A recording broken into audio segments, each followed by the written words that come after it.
In 2014, when I was 16, my mom watched this TED Talk. I really liked it because it talks about people with hydrocephalus like me. Cool. Clear. Next, I want to talk to you about my self-advocacy and social, which helped create a way to discover my dream career. Okay, try it one more time, Kyle. You almost got this. There you go. Hello, my name is Kyle McGee. Thank you for inviting us today. I would like to introduce two very important people in my life, my mom, Veronica, and my direct support person, Nikki Sampson.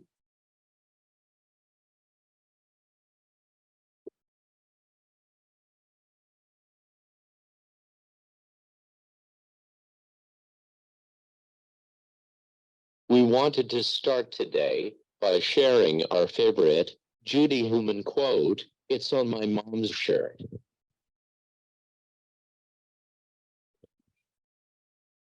I want to see feisty disabled people change the world.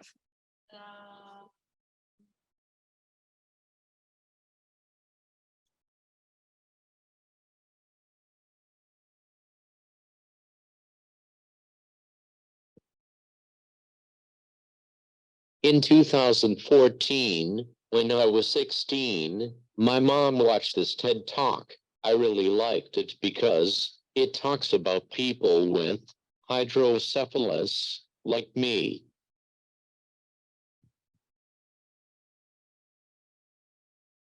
Yep. Every time I see that, I still cry. I'm sorry, but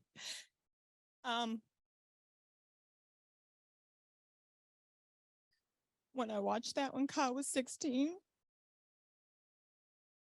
was a dark time in our lives. I was working full time. Things weren't happening for Kyle at school. I saw Kyle being left behind. Things were just not good, and I wanted more for Kyle. So that had a real big impact on me. So I quit my job. Our family pivoted and did what we needed to do. And we started on this journey of helping our family to support Kyle to be the person who we knew he could be.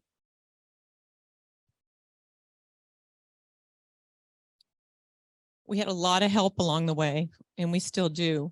So we'd like to share.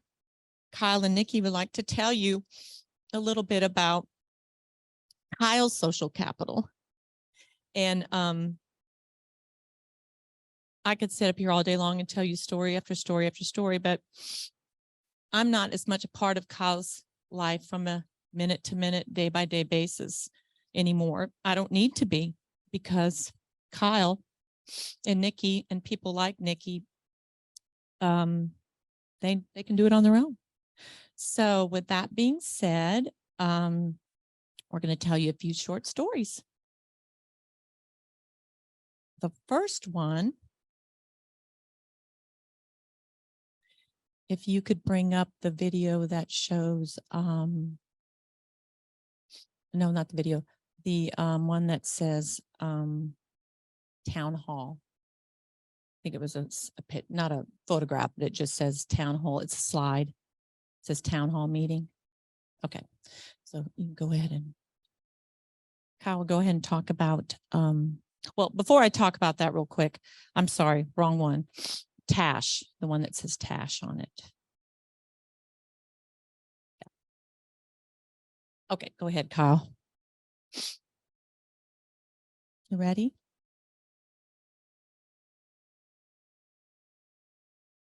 This next slide is about my self-advocacy at the TASH conference in 2018.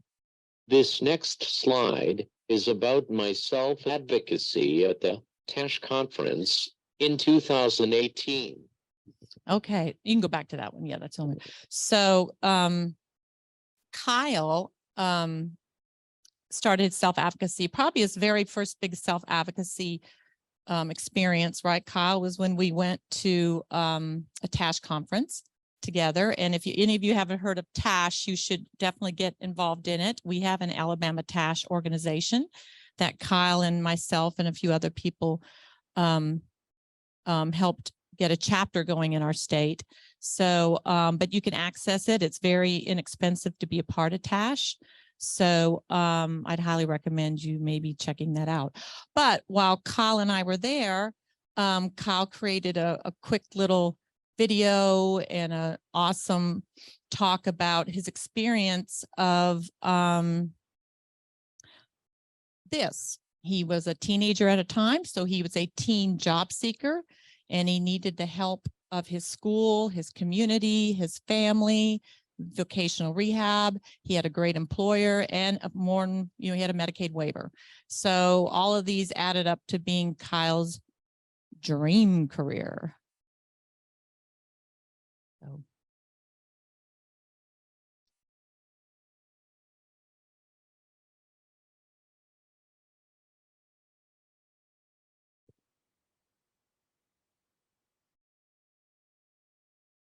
Next, I want to talk to you about my self-advocacy and social capital, which helped create a way to discover my new career.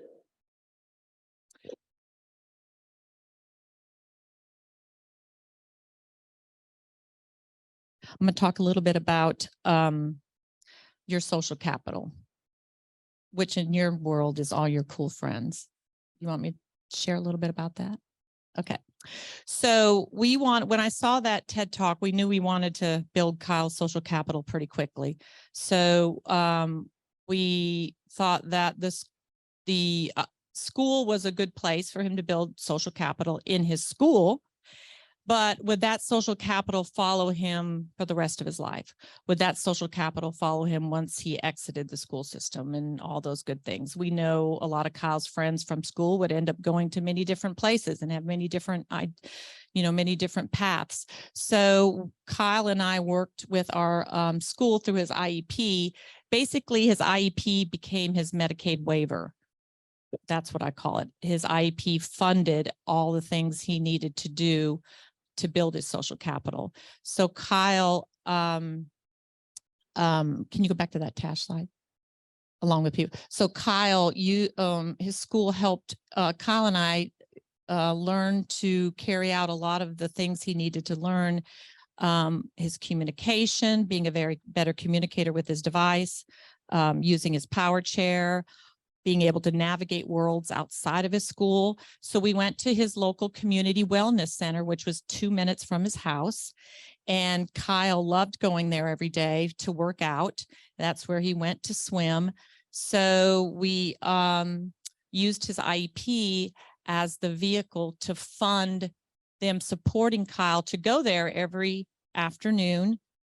He would leave school, the bus with his support person would follow. They'd all get on the bus, just Kyle and his support person, and they would go to his community wellness center where we did community-based instruction. So the educators in this room will know what community-based instruction is. So we just braided that into his IEP. So all of the additional supports Kyle needed while he was carrying out all his IEP goals in this setting, which was an inclusive integrated setting, which was a setting that was in his community. All the things that HCBS tell us was in this one setting. It was accessible for Kyle, it was inclusive for Kyle, and it was a community where he could build his social capital.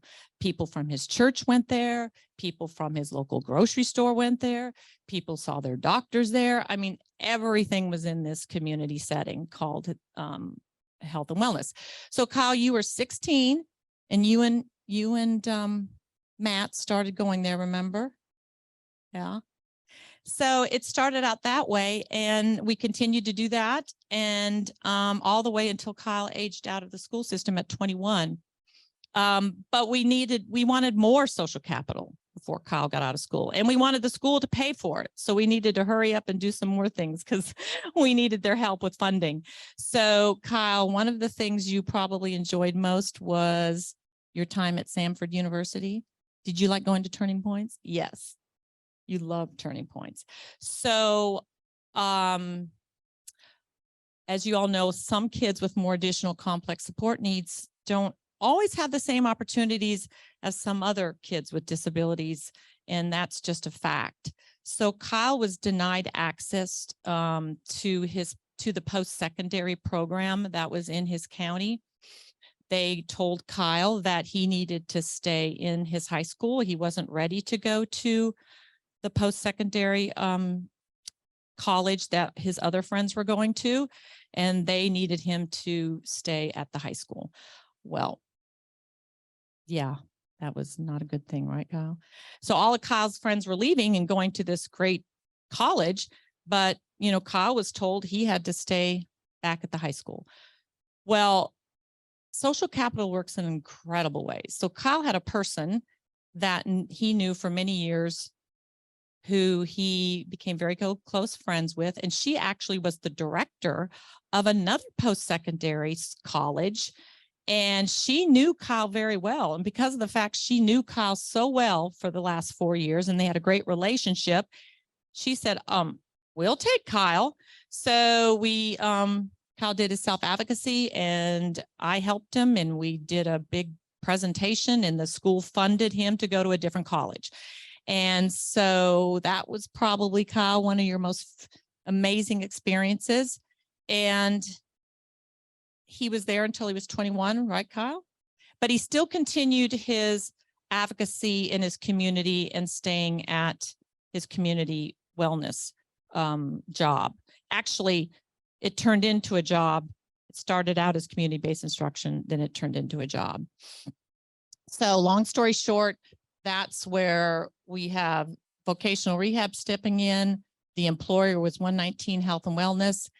And then, okay, we're 21, IEP's gone, funding's gone. Who's going to pay for his support for his speech therapist? Who's going to pay for his one-on-one aid, his paraprofessional, or his whatever you want to call him? Who's going to help pay for his employee specialist? Who's going to pay for his job coach to train his support people? All that was leaving at 21. What were we going to do?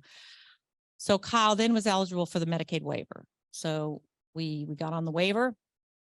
And fortunately, that was a great time for us because HCBS was taking off and there was a lot of money to fund home and community-based opportunities, which is exactly what Kyle was doing. So we are now in the process of really trying to take all that funding that supported us under his IEP to try to get our Kyle's waiver to fund those same additional supports. We're at about 50-50. They've helped us on 50% of it, and about 50% of it we're still working on. But you know, it's a battle. We don't give up, and our waivers are good waivers. The services are there. It's just a matter of getting them approved and getting them implemented. So we work very hard with that self-advocacy. But I don't want to get too much into the weeds about the whole Medicaid waiver world, but I can just tell you, if there are parents here or friends here who are not on a Medicaid waiver, want information on how to access a waiver, there's plenty of resources to help you do that, because, you know, without Kyle's waiver, you know, things would be a lot different for our family. And so we need to have a lot of advocacy towards funding services, funding more services on our waiver. And we're working very diligently on that. So that's kind of a picture of kind of Kyle, your world right now. Like I said, Kyle still works at 119. He is does a lot of community integration. So we want to tell you a little bit about, or Kyle does, about the importance of what he said on the TED Talk about people knowing Kyle and people knowing and having relationships with people with disabilities. So if you would bring up the town hall slide. Nikki and Kyle are going to talk about this really cool thing that Kyle's employer did. Yeah, so just go to, so this was, so at where Kyle works is called St. Vincent's 119 Health and Wellness. And the staff or the employees all get together for what they call a town hall meeting. So when Kyle first, when he was getting into his employment with 119, the director of the building and overall the employees, including Kyle, she wanted to help her teammates help Kyle to be more successful on his job. So she actually did this really cool thing, telling and showing all the employees in the building and at where he worked what a difference Kyle made every day in their lives, and how it was important that they support Kyle when he was doing his job. So she was doing kind of a training to help the employees and the teammates understand, how can we support somebody that is different? I mean, how can we make our relationship stronger with somebody who doesn't, necessarily have all the communication skills, that you have. So Nikki and Kyle are going to talk about that. So next slide. That one. Okay.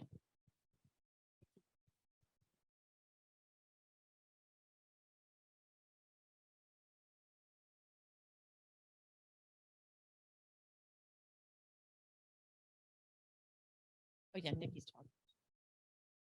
Okay, you remember, just FYI, Nikki,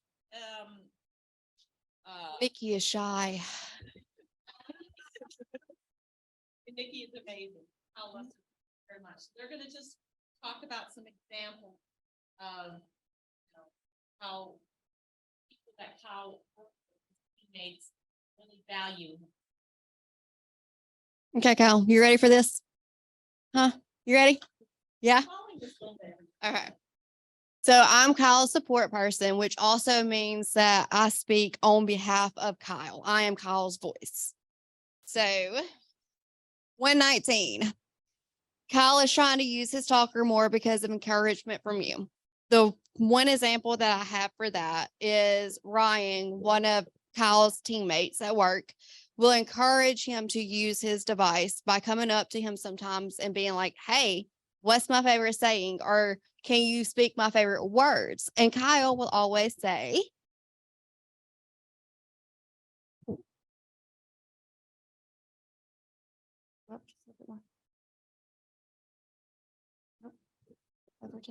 What's up?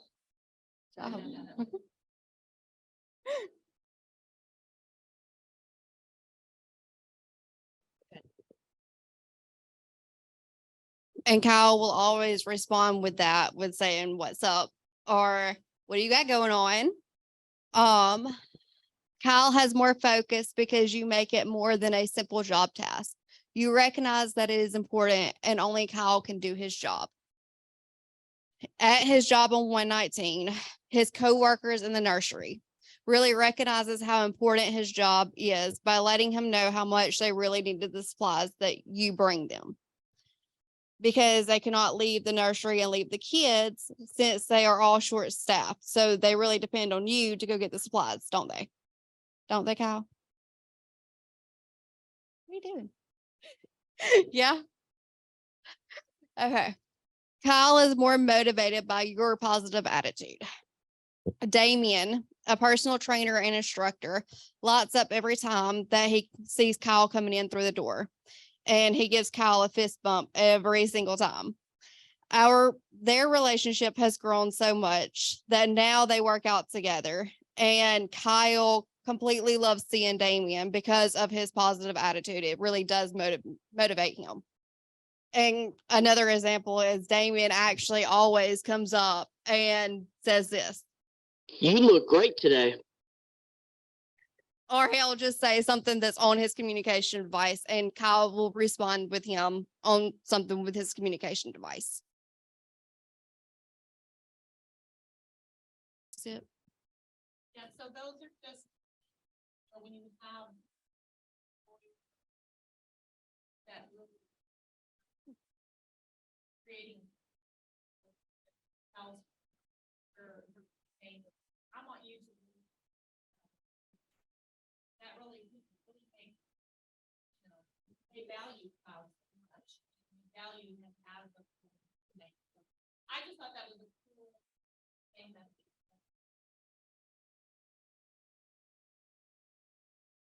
This first picture is of Damien. That was actually after Kyle's workout. The second picture is the three guys that are really close to Kyle when he goes there. He sees them every single time and they always say, hey. And they do.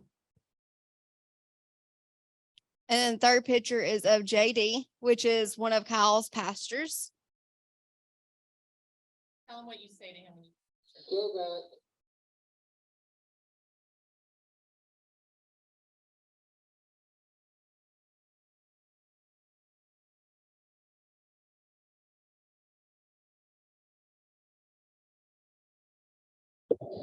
What's up, my favorite dude?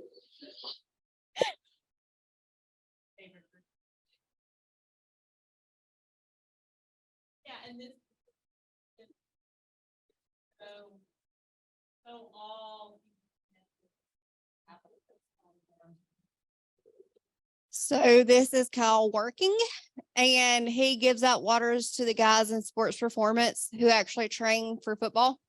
And that is one of the guys that he's given the water to.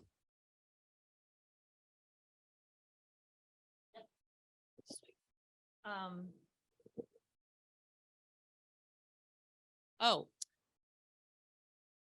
Any questions about waivers or anything like that? Does everybody kind of understand the vision a little bit? Do you kind of see how much us as advocates need to really support inclusion, you know, accessibility for you know, people with more additional needs. But lastly, it's not just about my advocacy of what I personally believe in, just as a person in society, but also that, you know, cares passionately about our people with disabilities. But it's what Kyle has done through his actions and through just what he does every day with his support professionals. So we wanted Nicki, right, Kyle, to have a voice and tell a little bit about what her advocacy is. And, you know, Kyle has 4 support professionals on his payroll. So he's hired 4 different people. Nicki is primarily his community integration person and his job support person. So we have, you know, Kyle has 4 total that work with him. But Nicki just wants to tell you a little bit about what her advocacy would be if she was able to sit down with the speaker and share some of her thoughts. I'm just going to read it off the card because, yeah, too shy for this. I would like to tell you about my advocacy as it relates to HCBS.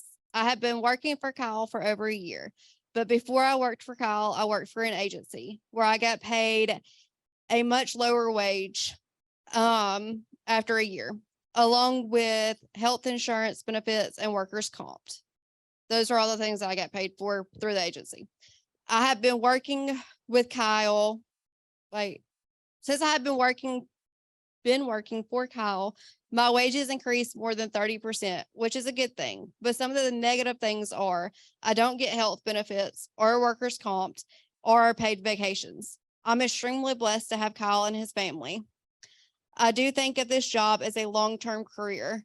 Would there be any way that Kyle's Medicaid budget could offer me health insurance, paid vacation, and workers' comp? I think going forward, Alabama should look at these issues as a long-term issues to keep me employed, but not only me, but for other people who do the work that I do.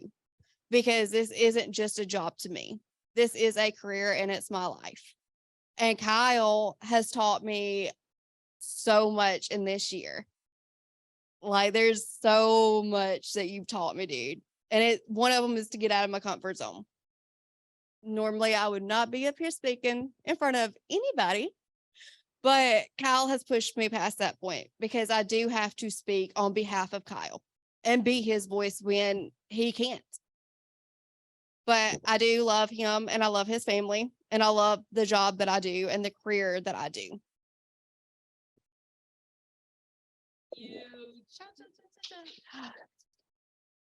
I guess so. To sum it all up, really just kind of put everything into context, because we are here about legislation today. We are here about how we can really get some actionable things done for people with disabilities. And so we've got, we have these three silos. One of them is definitely involved with self-direction, which, how many people in here have waivers or use a Medicaid waiver with their, okay. So you've probably heard of the big new thing called self-direction, which is Kyle self-directs his many things. One of them is Nicki. So it's very important that why should an agency provider be given more Medicaid dollars to provide health benefits and insurance and workers' comp? And Kyle, under self-direction, we are the employer. So we should be able to have access to the same funds that an agency provider has access to. So that's one advocacy that we need, because there is a worker shortage. And when we didn't have self-direction, we couldn't find any workers to help us. So that's number one. Number two is from the educational standpoint, since the governor is that's her platform, does she really understand how we can use those educational dollars to do what Kyle did? He used those dollars to be individualized for what he needed, what he wanted to do, not in a program in the school. We don't always need those dollars funneled to programs in our educational system. We need to individualize these dollars, and we need people that are going to advocate for individualization. And Kyle had 100% individualization. That's what an IEP is, an individualized education plan. So I quit my job to advocate for him full time. Many parents can't do that. I mean, parents are tired, they're overworked, they don't have, they shouldn't have to be blamed or have to carry out, we need a stakeholder group from at the Department of Education that is made up of parents. We don't need the Department of Education telling the school systems how this excess 200 and whatever it is, $30 billion we have in the educational bucket. We need a stakeholder group made up of parents that they are talking to on a, when they're sitting down doing these budgets that represent our people with disabilities. That's silo number two. Silo number three is the HCBS settings funding. So we need our legislators to understand that we want our Department of Mental Health budget to include lots of line items for self-direction, for things that support home and community-based settings, not supporting segregated and institutionalized settings.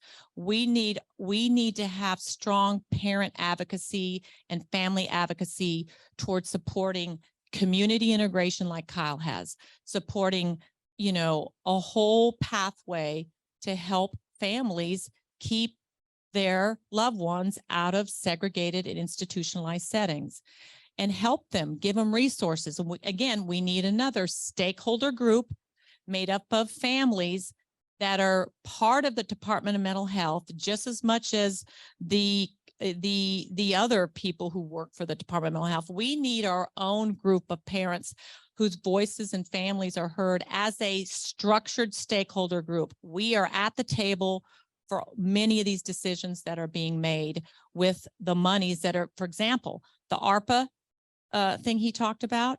The Department of Mental Health, I think, is going to be awarded $25 million to be spent. Well, you heard me earlier talk about with the speaker that long-term for us, we want an inclusive, affordable, accessible community for Kyle to live in, a place where he could be cared for and safe. So if you could bring up, Alex, the one that says Home for More.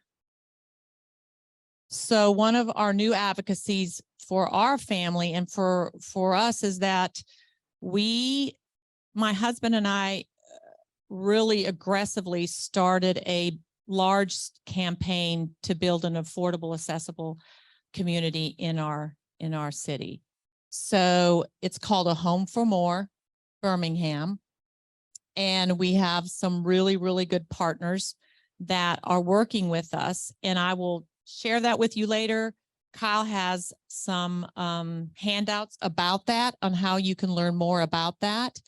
But, you know, when you have 1.4 million people with disabilities in our state, just in Alabama alone, and less than 6% of them are living independently, you know, that's a hard number. So, and when 25% of the people taking care of adults in their home are over the age of 62, there's an incredible crisis that's occurring. So I'm part of an organization. Kyle's part of a movement. It's a very large movement to create inclusive, accessible, affordable housing.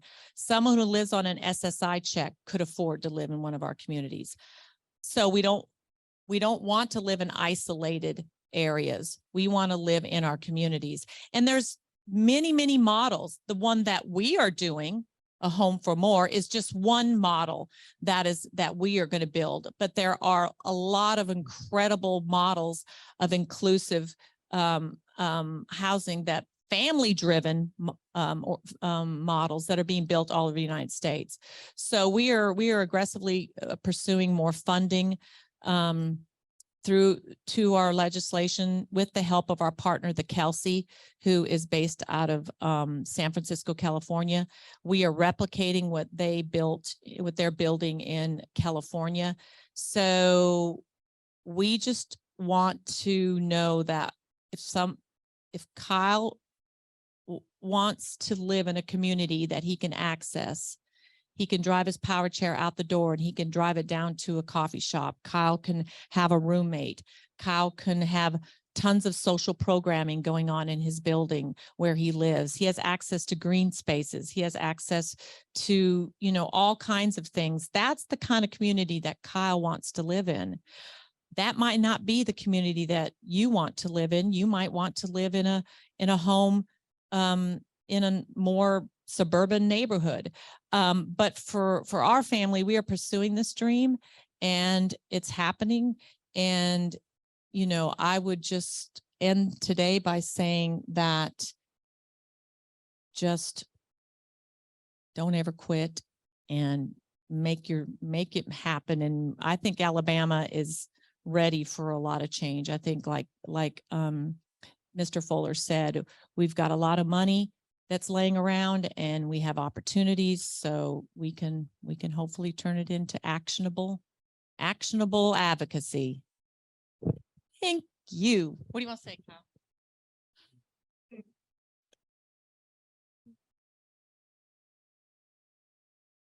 I know. No, not that one. Not that one, that one. Wait. I know. I'm cool. Here's what he says when mom talks too much.